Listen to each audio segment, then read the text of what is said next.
Mesdames et messieurs, bienvenue à votre émission Partage ton expérience. C'est avec beaucoup de plaisir que nous vous retrouvons dans le cadre de cette émission et surtout notre joie est grande parce que ce jour nous recevons quelqu'un qui est bien jeune mais qui est passé par des situations que vous ne pourrez imaginer. Et avec lui, nous allons avoir un moment de partage. Bienvenue, M. Séounou Rémi. Merci beaucoup. Nous sommes heureux de vous recevoir sur notre plateau. Merci bien. Vous êtes bien jeune, mais vous êtes passé par des situations qui peuvent édifier la foi de quelqu'un. Tout à fait. Parce que Dieu vous a tiré d'une situation à une situation meilleure aujourd'hui, si on peut le dire ainsi. Exactement. Alors, avec vous et avec nos téléspectateurs, nous allons partager donc l'expérience que vous avez vécue avec le Seigneur. Merci. Dans l'entretien préliminaire que nous avons eu, vous nous avez expliqué que vous êtes passé par un moment où vous avez connu la drogue. Exactement. Alors, pouvez-vous nous en dire un peu plus? Ok, merci beaucoup. Je suis M. Séounou Kokovi Rémi. Je travaille dans le domaine de la construction et l'entretien des piscines. Je suis marié et père de 2 enfants. Et il faut le dire effectivement, comme tout enfant, je partais normalement à l'école et tout allait très bien. Mais malheureusement, il va y avoir un virage dans ma vie. Ce virage, je l'ai connu, c'était un soir, nous étions partis ensemble assister à une conférence, c'est une campagne d'évangélisation que faisait le missionnaire Renan Bonquet. Et à la sortie de cette campagne, nous partions à la maison. J'étais avec un oncle maternel et nous avons vu un groupe de jeunes. Ils étaient juste à côté d'une lagune, il y avait un cinéma là-bas, on appelle le cinéma Le Togo. Et il me demandait, est-ce que tu sais ce que ces jeunes-là faisaient là-bas? Curieuse question. Curieuse question. D'abord, il y a un des jeunes qui l'a salué. Donc, je dis non, je ne sais pas. Il dit, mais qu'est-ce qu'ils font? Il me dit, oui, effectivement, ces jeunes sont en train de vendre de la drogue comme cela. J'ai dit, de la drogue? Mais pourquoi la police ne les attrape pas? Il me dit, non, mais si moi je ne te parle pas, je ne te dis pas qu'ils vendent de la drogue, qu'est-ce que tu pourrais savoir? J'ai dit non. Il dit, bon, d'accord, ok. Donc voilà comment est-ce que la curiosité va me venir et après, derrière lui, je vais aller et essayer par tous les moyens pour me procurer de cette substance et c'est parti comme cela. Et vous vous êtes lancé dans la consommation de la drogue. Exactement. Alors, comment est-ce que cela se passait concrètement? Donc, j'ai commencé, je prends la drogue, je vais. D'abord, la première fois même que je suis parti, j'avais eu peur de dire que je vais payer la drogue, puisque je ne sais pas comment il faut le faire et qui il faut demander. Et donc, je tournais autour du pot, disant non, je vais payer ça. On me dit quoi? Je dis non, je vais payer la chose là. Donc, il y avait une fille dans le groupe qui a dit non, je comprends, il veut le taffer. Il a dit un non comme ça. Donc, je dis oui, c'est ça. Et c'est la drogue qu'on appelait le tafé. Exactement. Okay. Bon, c'est dans leur jargon. Donc, effectivement, j'ai donné de l'argent et ils me l'ont vendu. Et donc, j'ai commencé à fumer en cachette. Et j'ai fumé comme ça jusqu'à ce que je ne rentre dans une phase de dépendance. Wow. Où je ne peux plus passer la journée sans fumer la drogue. Ce n'était plus possible. Mais qu'est-ce que vous recherchiez quand vous êtes lancé dans cette consommation-là? Vous vous attendiez à quoi? Bon, d'abord, le jour où j'ai posé la question à mon oncle, j'ai dit, mais j'ai appris que la drogue, quand on la fume, on devient fou. Il m'a dit, mais écoute, non, la drogue, quand on la fume, on ne devient pas fou. Mais les grands stars que tu vois là, c'est la drogue qui fait qu'ils sont stars. Et quand tu fumes, tu deviens plus intelligent. Les gens qui font les grandes choses là, c'est la drogue qui les permet de faire cela. Donc il y a la curiosité quelque part de voir qu'est-ce qui est bien derrière cette substance. Et voilà. Donc je croyais aussi soit devenir star ou être plus intelligent. Et malheureusement, lorsque j'ai commencé, c'est le contraire. C'est-à-dire j'étais très brillant à l'école. J'étais toujours parmi les premiers, j'étais premier souvent. Mais quand j'ai commencé à prendre la drogue, j'ai commencé maintenant à affaiblir. Je n'étais plus dans les meilleurs rangs. Donc on voit déjà que la drogue commençait à agir sur ma personne. Justement. Mais les parents ne savaient pas. J'étais seul à savoir que j'avais déjà commencé quelque chose que je faisais toujours en cachette. Vous avez dit que vous étiez encore à l'école, alors que quand on parle de drogue, derrière, il faut de l'argent pour s'en procurer. Tout à fait. On connaît même des gens qui tuent pour avoir un peu de drogue. Alors vous, dans votre cas, comment est-ce que cela se faisait, comment est-ce que vous arrivez à vous procurer la drogue là? Oui, il faut dire que j'aimais beaucoup travailler, j'aidais beaucoup ma maman. Donc malgré tout ce que je faisais, malgré que je fumais de la drogue, j'étais le plus présent à la maison. Parmi tous les enfants, moi j'étais toujours à côté. Et donc on a fixé un quota, si je remplissais les jarres, parce qu'elle préparait les pâtes qu'elle vendait. Donc on n'avait pas l'eau directement, donc il faut aller puiser ça ailleurs pour venir. Donc quand je remplissais une jarre, j'avais 100 francs. Wow. Donc j'étais prêt à faire les travaux de maison. Donc je ne manquais pas d'argent. Et il y avait les grosses marmites, donc quand je prépare dans une grosse marmite les pâtes, donc j'ai 100 francs. Donc toutes les fois, je ne manquais pas de ces 200, de ces 100 francs. Bon, donc les autres frères aussi, mon grand frère aussi le faisait, mais lui c'est quelques rares fois. Mais je suis toujours à la maison. C'est moi-même, je gérais même les affaires de ma maman avec elle. Donc du coup, ma maman versait l'argent avec moi, donc j'étais le trésorier de la maison. Donc constamment, je ne manquais pas d'argent. J'avais toujours de l'argent sur moi. Mais les 100 francs, les 200 francs que vous gagnez, est-ce que cela suffisait pour pouvoir satisfaire votre besoin de plus en plus croissant dans cette consommation de drogue-là? Effectivement, arrivé à un moment donné, ça ne pouvait pas suffire. Donc il faut dire que je comprends pourquoi d'autres peuvent peut-être voler, ou quand le corps leur demandait, ils seraient obligés de voler ou bien de faire quoi que ce soit. Comme je l'avais dit, maman avait un projet. Elle avait déjà déposé de l'argent dans une agence de crédit, Comar Afrique. Et malheureusement, ceux-là ont escroqué ma maman. Et tout cet argent, on ne pouvait même plus le faire de crédit. Et elle-même, son argent, on ne pouvait plus lui donner. On avait pris des huissiers. Et lorsque finalement l'argent commençait à rentrer, elle dit non, elle ne peut plus aller déposer de l'argent quelque part. Donc on a fait un système de thésaurisation. Donc on a gardé l'argent à la maison dans le but d'aller payer un terrain. Donc j'avais, je crois, 490 000 de maman qui étaient avec moi. Donc si elle a besoin de 50 000, 100 000, elle me demandait, je lui donnais.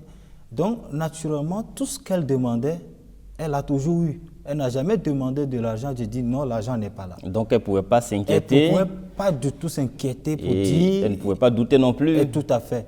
Et surtout que je suis toujours à la maison, je suis toujours là.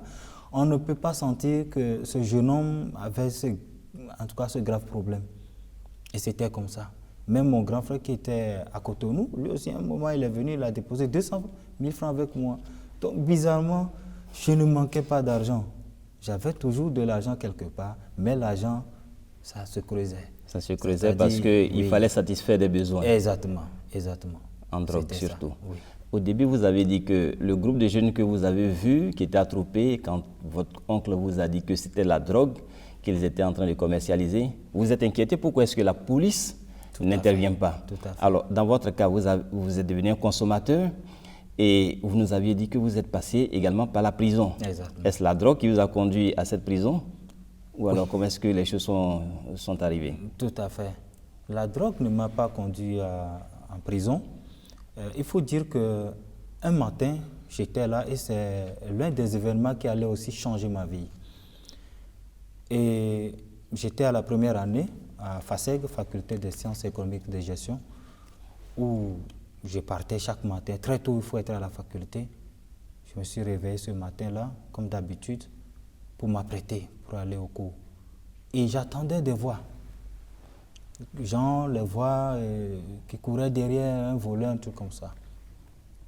Et ces voix que j'entendais au loin, et ça approchait de notre maison jusqu'à ce que les gens ont défoncé la porte de notre cour et sont rentrés dans la maison. Moi, je suis déjà sorti devant ma porte. Et je ne comprenais pas. Donc, les voisins, tout le monde est sorti.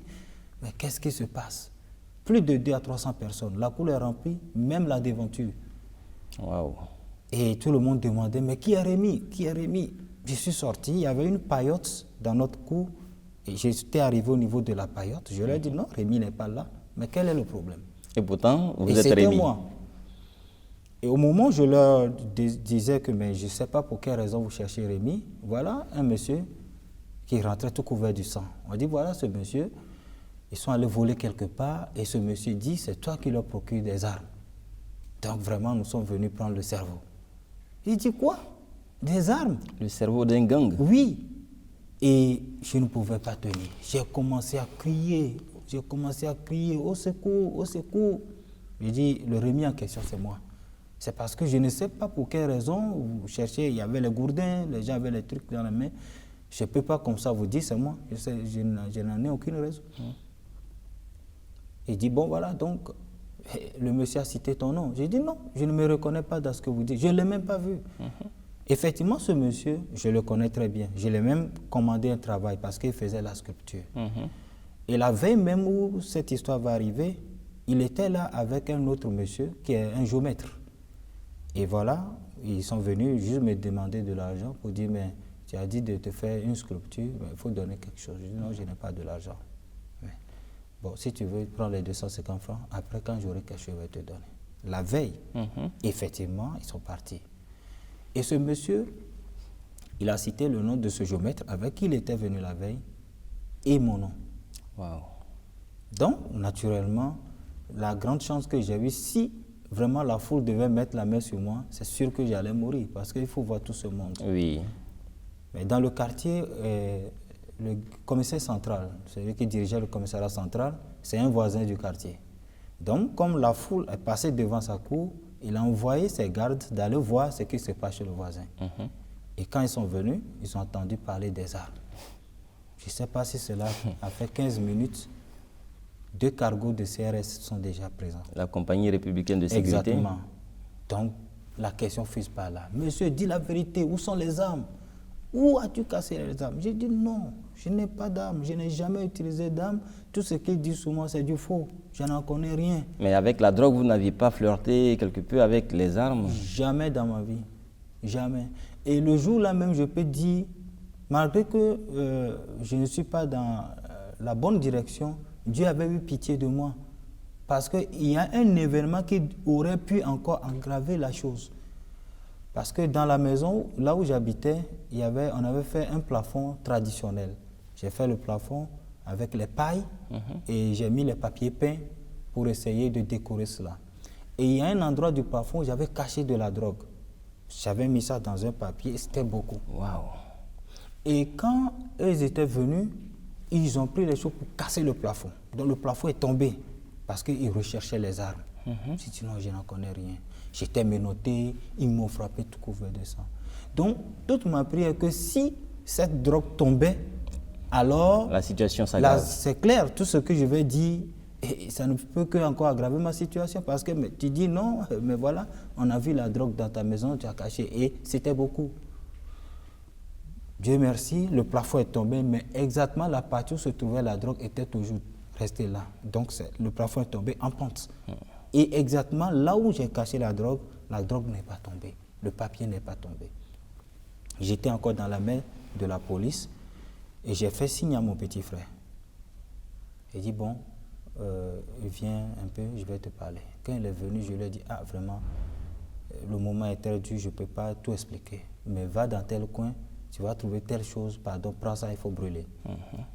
Donc je lui ai montré où se trouvait la drogue parce que je ne voulais pas qu'ils retournent encore peut-être une seconde fois et forcément ils vont retrouver ça, ça serait un problème pour moi. Et ils ont fouillé dans toute la maison, dans toute la cour, ils sont rentrés dans toutes les chambres. Ils n'ont rien trouvé.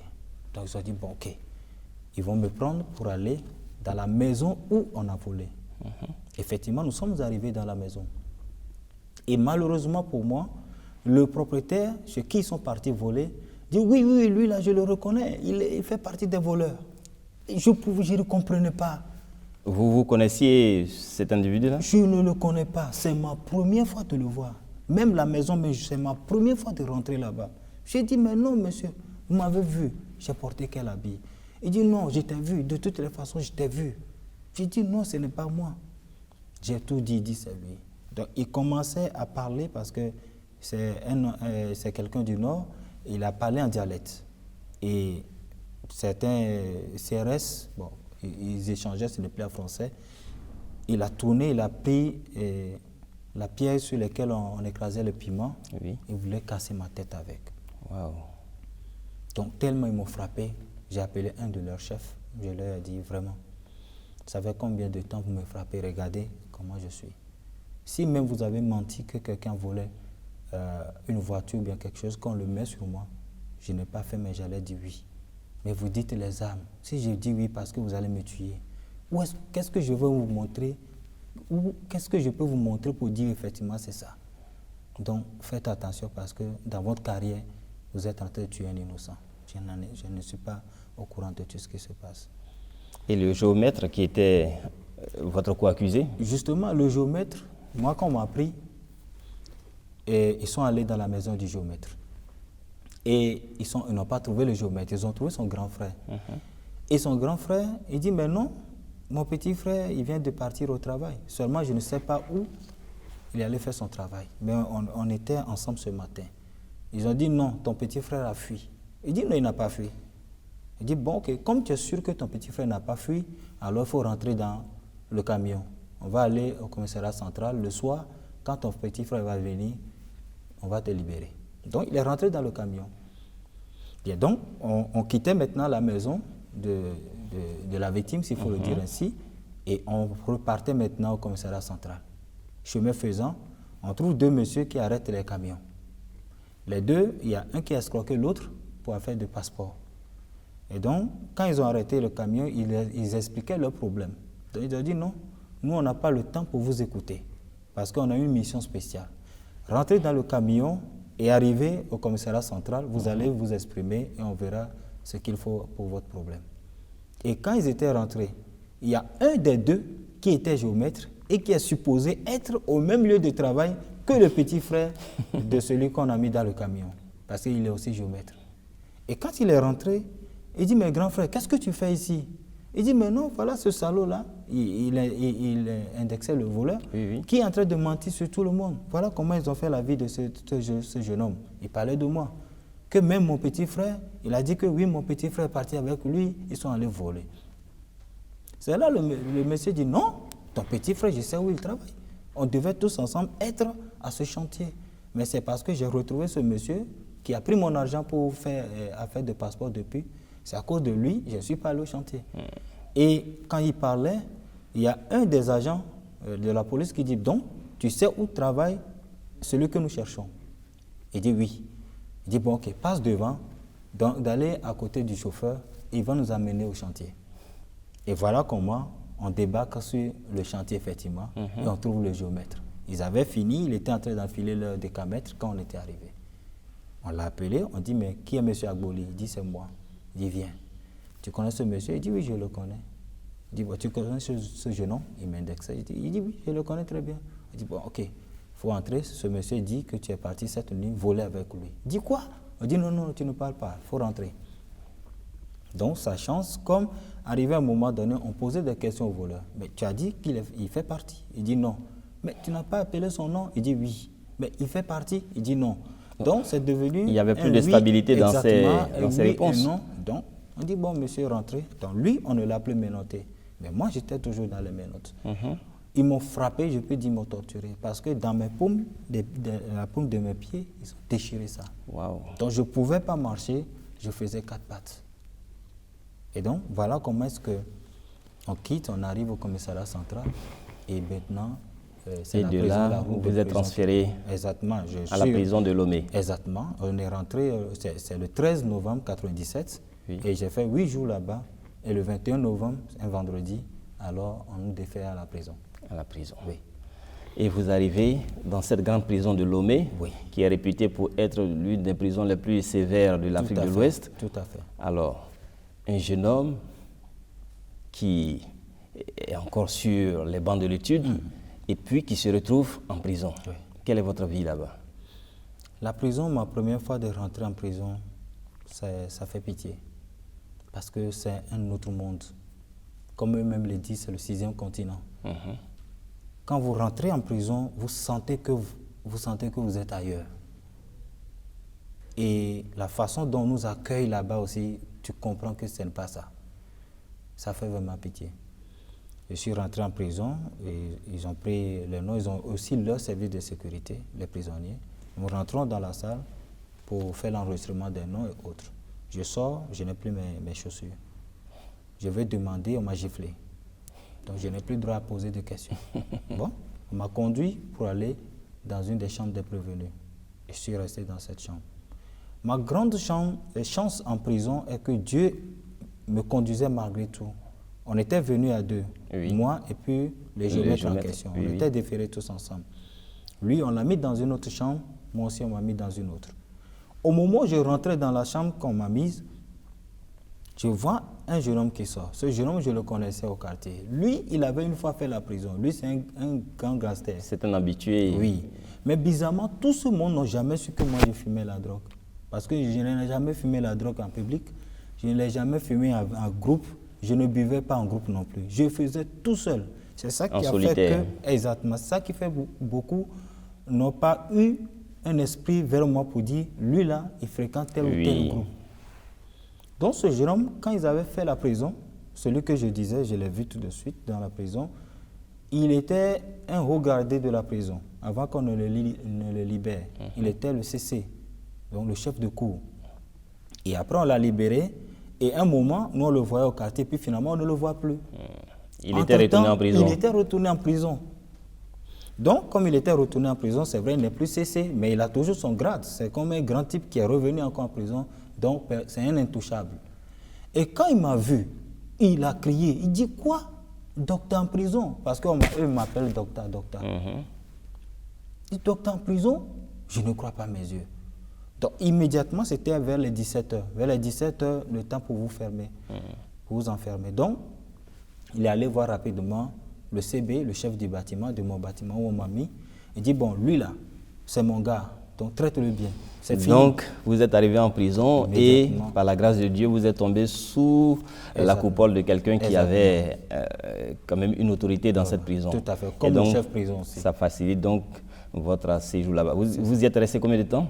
J'ai fait pratiquement 4 mois et demi. 4 mois et demi. Je suis rentré le 21 novembre 1997, je suis sorti le 4 avril 1998. Alors, comment est-ce que vous en êtes sorti? Ma sortie, je peux dire, ça a été miraculeuse. Oui. Parce que j'ai écrit 4 à 5 fois au juge d'instruction pour essayer, en tout cas, de le supplier de voir mon cas. Mais il m'a quand même appelé au moins 2 fois. Je suis parti, mais il ne m'a jamais libéré. Mais seulement, la deuxième fois, il m'a dit, bon, vois tes parents, qu'ils payent une caution pour toi.